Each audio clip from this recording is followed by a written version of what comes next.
Hello, everyone. Welcome to North 40 News' inaugural edition of NoCo Now. We are live. Each week, we'll discuss Northern Colorado's most important issues, bringing guests to our show and encouraging questions from our audience on our website and social media.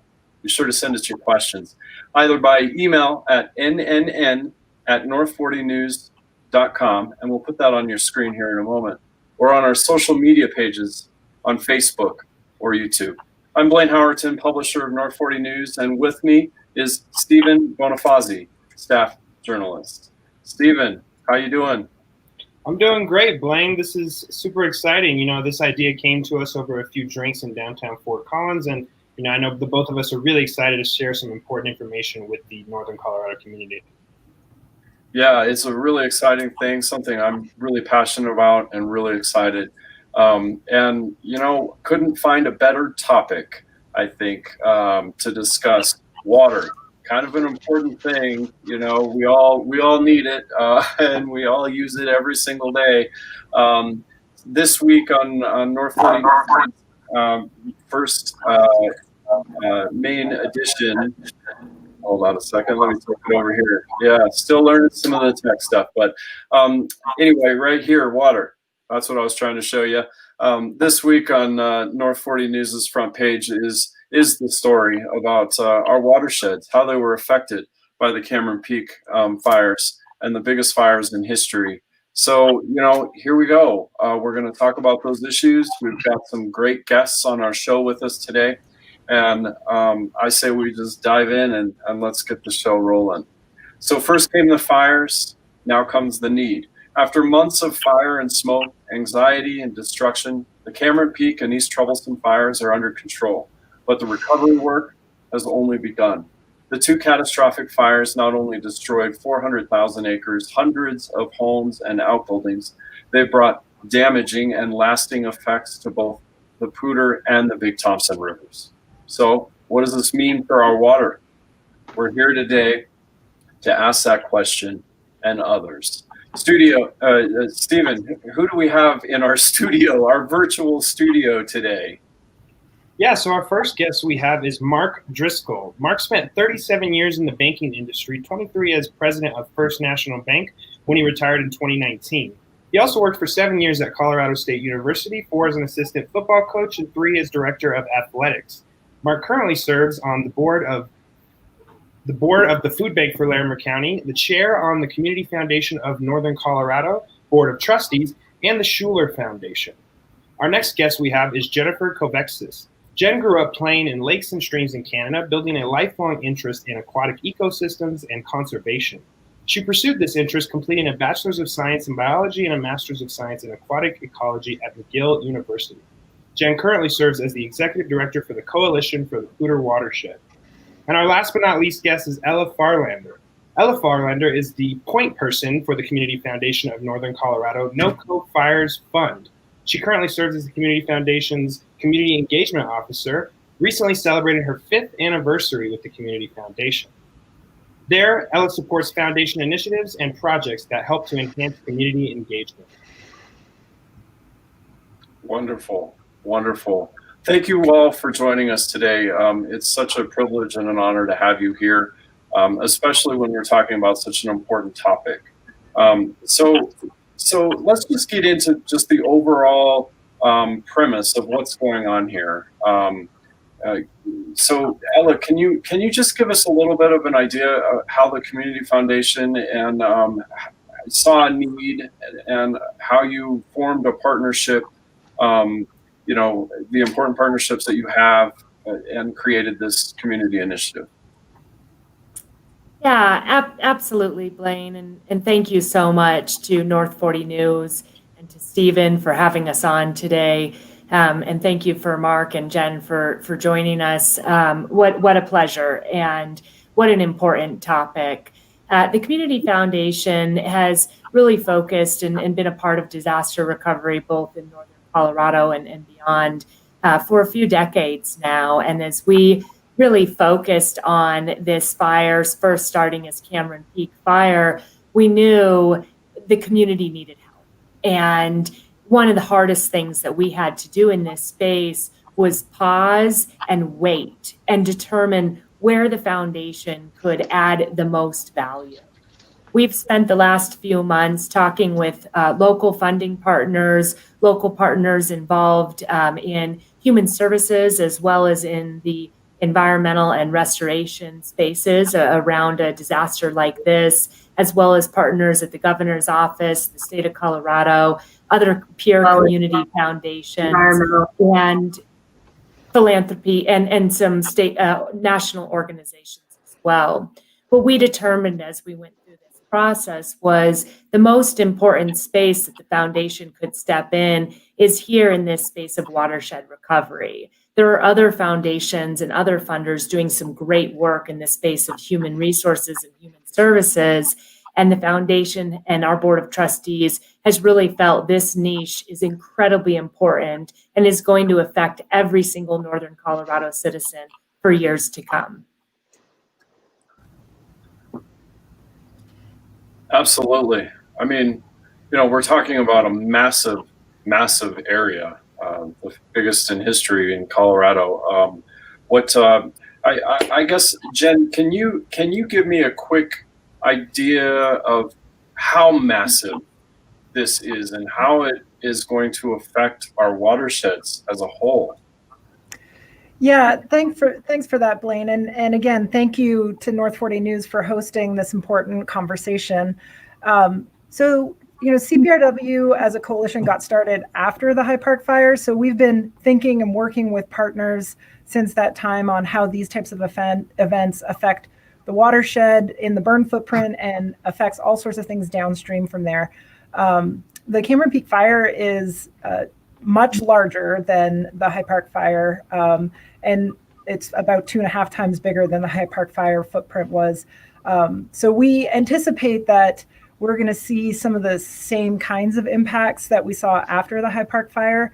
And really, from a watershed's perspective, as dramatic as the fire event is, it's really when those flames go out that from a watershed's perspective, we start seeing some of those longer term issues happening and rippling across the watershed. And so typically what happens when you have these uncharacteristic, very large, high intensity burns, those events will burn up the soil layer of the watershed in the forests. And that really radically alters how water moves through the forest.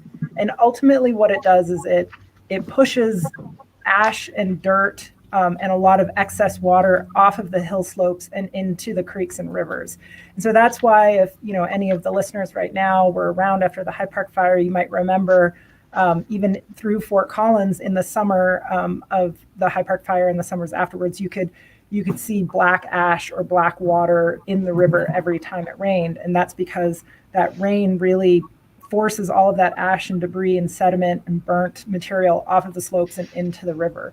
And that has a compounding effect. It's not just, that might not be pretty or it's unpleasant, but the watershed really supports a whole host of really important ecological activities and systems, but also a lot of really important social and economic benefits in the communities in the burn area and downstream from it. So we, in the Cache La Poudre, support a thriving recreation industry, both in terms of hiking, which will be affected by this, hiking, hunting, any forest activities, and any of the recreation that we love doing on the river. We have a really important whitewater rafting economy here. And of course, all of our local industries that depend on water depend on the clean, predictable, reliable source of water that comes out of the headwaters. Our beer industry is one. Stand to have some risk of losing some of that value and not being able to access that clean water as reliably as we might have otherwise. So these types of events can really have a big lasting impact. Like I said, not just on like how pretty the forest is, but really on a lot of different aspects that really affect our whole community. Well put. So, Mark, I have a question for you. So what does the Community Foundation's recently launched NoCo Fires Fund entail, and what does it aim to do? Well, thanks, Stephen. And again, thanks for having us here. The mission of the Community Foundation is to create impact and leave a legacy. So when you create impact, that means make a difference maybe today and then into the near future. Leaving a legacy maybe even means to change the future. And so for 45 years, the Community Foundation has been involved in convening various groups to solve community problems. It's been a place where people can look to one source for their philanthropy that can then be multiplied and make a big difference. And so when we were all talking about the fires and the tragedy of the fires, how can we make an impact and leave a legacy?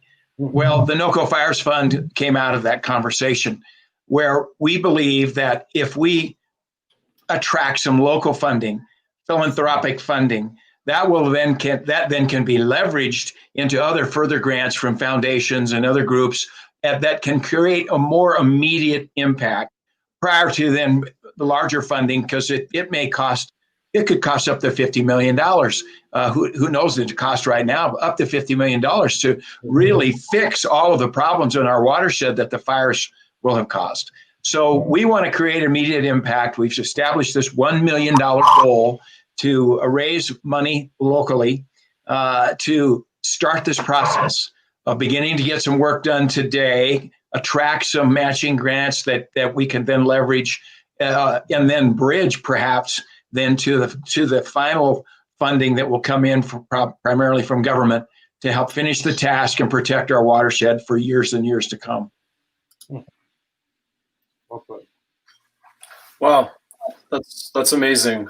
So can one of you, one of the three of you, reiterate how much money we're looking at and how much time? How urgent is this?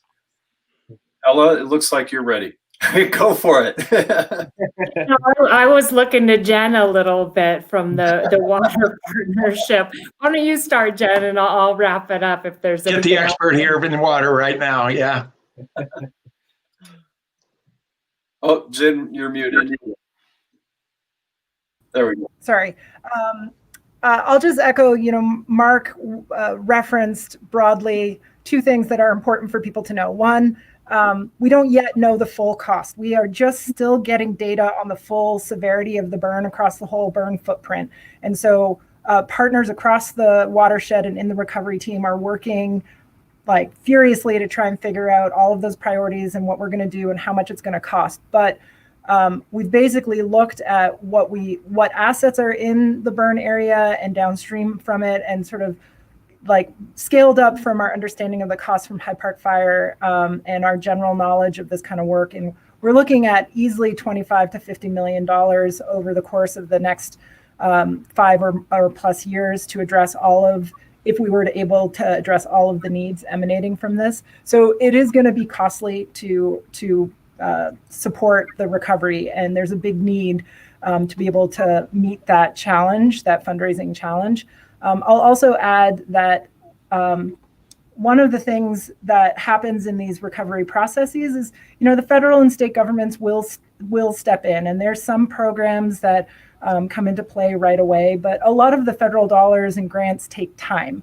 They take time to activate and bring the money in. And so there's a big gap of time before we might be able to access the biggest pots of federal dollars. And so one of the best and most amazing roles that our community can play in the philanthropic dollars is that it can fill that gap much quicker. Our community dollars can get here faster and help meeting needs right away. So in addition to leveraging funds for other grants down the road, really those community dollars can help right now. And that's what's so important for us to be able to hit the ground running as soon as we can get to snow melt and get permissions to be on the ground doing mitigation work. Wonderful. Wow. I mean, there's just such a huge amount of work coming. It's here. I think I heard the statistic that a massive amount of funding needed to be raised within the next 10 precipitation events. Is that accurate? You go ahead, Ella.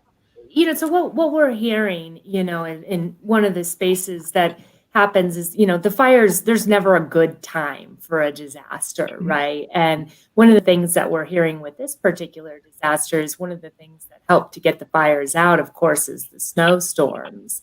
And then we're going to see the major precipitation events come with the melting of the snow. And so our partners like Jen and her team and our county and local city governments are really preparing for those precipitation events and then the melting events that will cause the erosion and bring the debris down into our watersheds. And so from that philanthropic perspective, we want to be ready. We want to work with our community right now so that as our partners are ready to move and to start some of these recovery projects, we can be ready for them. And it's going to take some great mobility. And we're so lucky to live in a community with great partnerships that are working together to do the best we can as a team and as a community to clean up these watersheds. Yeah, and I'll just add to that we are really fortunate here. As terrible as an event as this is, one of the silver linings is that we have amazing experts and knowledge and partners in this watershed. So we have amazing funding partners like the Community Foundation, but also amazing and passionate experts and professionals at our local water utilities, our state and federal agencies, the county government. We've all worked together since the High Park fire. And so all of our community partners are going to be able to we're able to hit the ground running when this event happened and have been talking and planning and working together. So I think we're well positioned to take this winter and be able to really plan the highest priority needs, get the permissions in place to do the work. And as Ella alluded to, when that snow melt and rain starts happening, be ready to start the mitigation activities.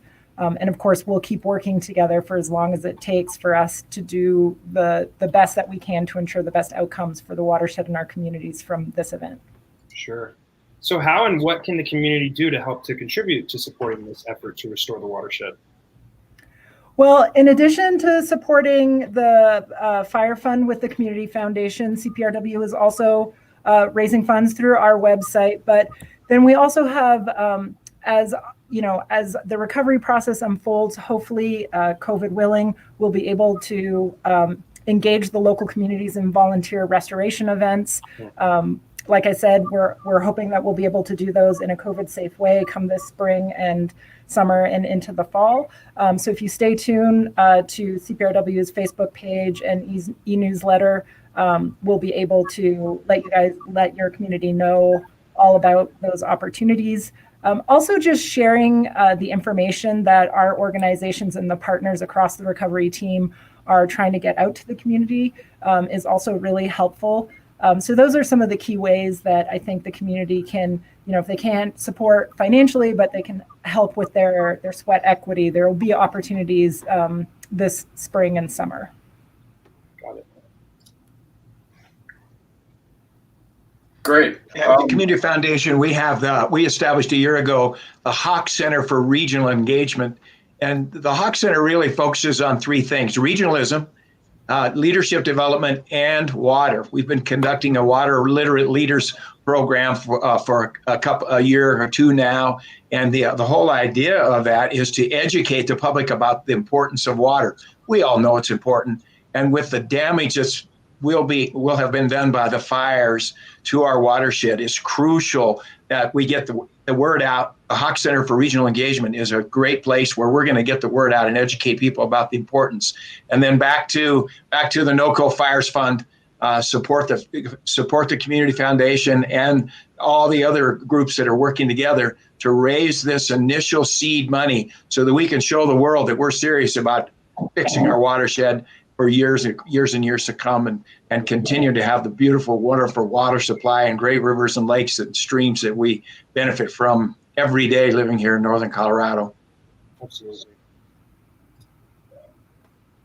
All right. Well, great. I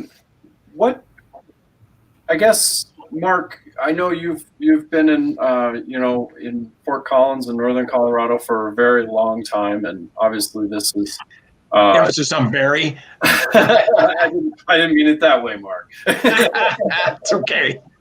I'm blessed to be here. Well, we're happy to have you here. So obviously you've been through the High Park fire. Most of us, probably all of us on this call have, and we know that from that experience that it's dangerous and it's scary, and we have to worry about our wildlife and our fish and and our habitat, and before we even worry, while we're worrying about our water. So can you tell me, Mark, how does this seem to you to compare to anything else that's been around, either disaster wise or big news event or big topic, since you've been in Northern Colorado? Well, I think if we just focus it in on disasters, and we're going to have them. We live in a world that has disasters, and so we're living in one now with COVID, and we got a double whammy here with COVID and the fires. But I mean, go back to 1976, the Thompson Canyon floods, one of probably still the biggest tragedy that it's in the 50 years that I've been living in Northern Colorado, and then again a flood that flooded Colorado State University and killed 6 people. That flooded the Spring Creek floods in the middle of Fort Collins was a serious disaster. The High Park fires followed a year later by the 2013 floods. All of these had very serious impacts. But one of the things, several benefits, but one of the primary benefits, it pulled the communities together and we began to work hard. How do we recover? But the next benefit is I believe every time we've come out of these terrible tragedies better, where we're better able to respond to emergencies, that maybe some construction and building and development and improvements got done sooner, even though in the midst of a tragedy, coming out of a very difficult situation, we were able to improve our region. So that's the positive approach that we need to take. And we can do this, we can fix this, all of us pulling together, willing to be generous with our time and our treasure and our talent. We can make a big difference in the communities after this really rough tragedy of the fires. So what does erosion control entail, and how will it work to restore the water supply? Yeah, so erosion control can take many different forms and can happen at multiple different scales, but fundamentally all erosion control in the context of a post-fire environment is really trying to get at that, what I was talking about earlier. It's really about trying to keep the dirt on the slope and slow water down and getting the water to sink into the soil as opposed to flowing fast over the slopes. And so, that looked like, after the High Park fire, a combination of using mulch, so trying to get, just like you're gardening, right? Like you put mulch on the ground to keep water and slow water down and, change the temperature of your soil and all those types of things. We would do mulching at a large scale. And so people can probably expect, much like after the High Park fire, seeing helicopters in the sky this summer as they're dropping mulch across the highest priority areas of the burn area. We'll also do hand mulching in critical areas. And then other sort of reestablishing the native vegetation, so putting seeds down so we can get that native seed bank up and going again. And then also putting what are called wattles on the hill slope contours. And those are literally straw sausages, and they do the same thing. They just slow down sediment. They allow water to slow down and sink in, and really make sure that dirt stays on the slopes and helps that kickstart that recovery process. Over time, we will work on the longer term regeneration piece, like replanting trees where they're not coming back on their own. And that does also, the roots of those systems and leaves help to slow down those erosion processes. There's other techniques, but fundamentally all of them are gearing towards just trying to keep the sediment and ash and other debris moving slower and staying on the slopes and preventing them from getting into our roads and our rivers. Sure. And can anybody volunteer to do that hand mulching, or do you hire companies to do that? It'll be a bit of both. So obviously we don't have volunteers do the helicopter mulching. Those are people we hire. But when we do hand mulching or installing log erosion barriers or wattles or putting out seeds, it'll be a combination of those types of things. Obviously with hand work, we can cover fewer acres, but you can really pay attention to the acres that you're treating. But with a big footprint like this, we have to use those bigger contracted methods to just cover more land. Gotcha. Hey, Stephen, I bet Jen's got a shovel with your name on it waiting for you. That's why I ask. I'm ready to help out. You just have to be ready to get really dirty. Okay. Not this dirty is what you're saying. Don't wear any clothes you like when you do a post-fire restoration project. Got it. You know, Jen, I have a question for you. North 40 News has done several stories in the past about the High Park fire and the efforts and the regeneration that's going on, and how actually after all of this, after all these years, what's been 9 years now, 8-9 years, there's actually life coming back. We've got baby trees. We've got, you know, I've got a slice of land up near the Pooter that was in the High Park fire, and you know, significantly burned, and I just actually love it in the spring because there's more flowers than I've ever seen. So not that I want to detract from the serious issue that we have right now, but can you talk about how, you know, in maybe 7, 8, 10 years, how we might actually see some benefits out of this? Yeah, I mean, so you're touching on a really important point and something that should be emphasized to all the listeners, that wildfires are actually a natural part of the ecosystems in the West. Our forests evolved with wildfires, and lots of species, both plant and animal, are adapted to coexisting with fire. The challenge is that the patterns of wildfire, their size, frequency, and intensity have been changing. But even within a big fire like the High Park fire or the Cameron Peak fire, it's not like it burned super hot and cooked the entire forest ecosystem across the entirety of those 209,000 acres, right? There's patchiness within that. And within that burn footprint, there's some areas that will have burned less hot and would have been more closer to historical relationships with wildfire. And in those spaces, you know, the fires will have maybe not cooked the soil and will have left some of the native seed bank and would have stimulated some of the plants that are fire responsive to grow and regenerate in that space. It opens up the canopy, and so there's more light on the soil surface. And so some plants, like some wildflowers, are going to do much better in that space. There are some species, animal species, that will thrive in those more open forest environments. There is a process of regeneration that does happen in fire-adapted ecosystems. So, you know, we can expect over the long term that some areas of the burn footprint will come back just fine on its own. It's those really high intensity, high severity burn areas that we're concerned about focusing our attention for the next, 6 months to 3 to 5 years. And that's why this process of prioritization and really being science-based in our decision making is really important. I'll also say that, a lot of this particular fire burned through our lodgepole forests. And those forests are very well adapted to being exposed to these to high intensity fires. And you might have heard about like the serotinous cones, the lodgepole pine cones that pop open when they're exposed to fire. So we have like this duality. We expect that maybe we might get some really good regrowth in some of our lodgepole forests, but those lodgepole forests have also been dually affected by beetle kill for well over a decade now. And so there's a big question about whether our forests are going to be able to our lodgepole forests are going to be able to regenerate the way we would have expected them historically, because we have this other stressor that's happened to them. I'll also say we don't have much time to dive into all of these details, but CPRW actually literally just hosted a webinar this afternoon on exactly some of these topics.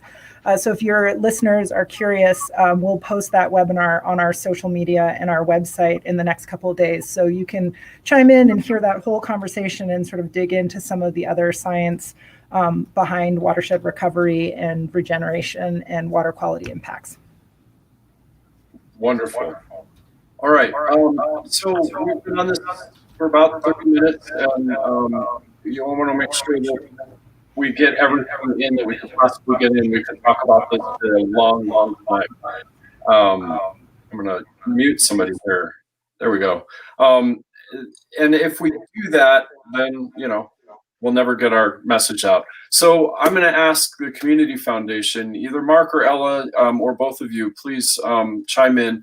Tell us how important it is for people to get involved right now, either with their checkbooks or their, elbow grease. Tell us what we're facing here if we don't actually come together and make something work. Ella, I'll let you take that. All right. Thanks so much, Mark. And thanks for the last question here, Blaine.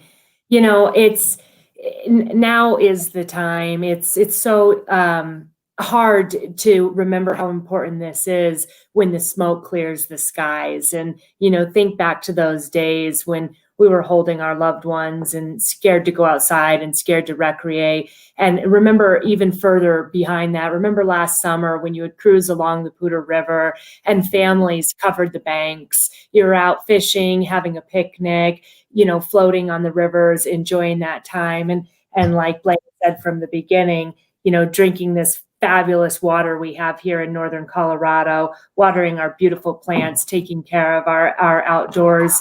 And our outdoors needs us now. And from a place of where people can really get in and help it sounds like a huge number, $50 million.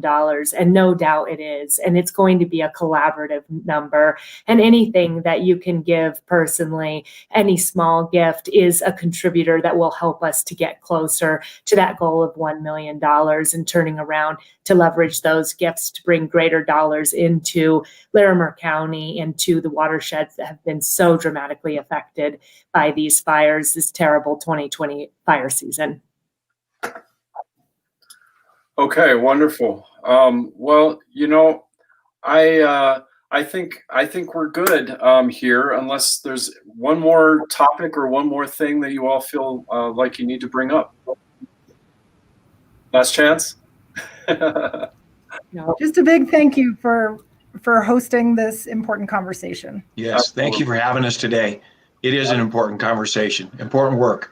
Absolutely. And to all our viewers out there on this, there's a couple of places where you can get more information about this. We've been putting up web addresses. There's one up right now for donations to the fire fund NoCo Foundation has put together.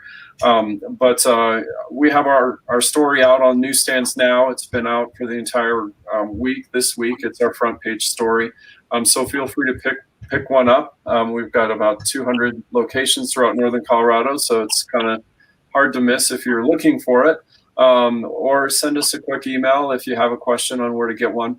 Also on our website at north40news.com. It's up there right now, so you can view it online. And we'll make sure that all of these links are in that story so people can get to resources and help save our rivers. Kind of important. We got to do it. So, all right. Thank you, everyone. We appreciate your time today. And thank you, Stephen. Thank you for, fielding the questions and putting this all together for us. Of course. Thanks, everybody. We really appreciate it. Thank you. Thank you. Bye-bye.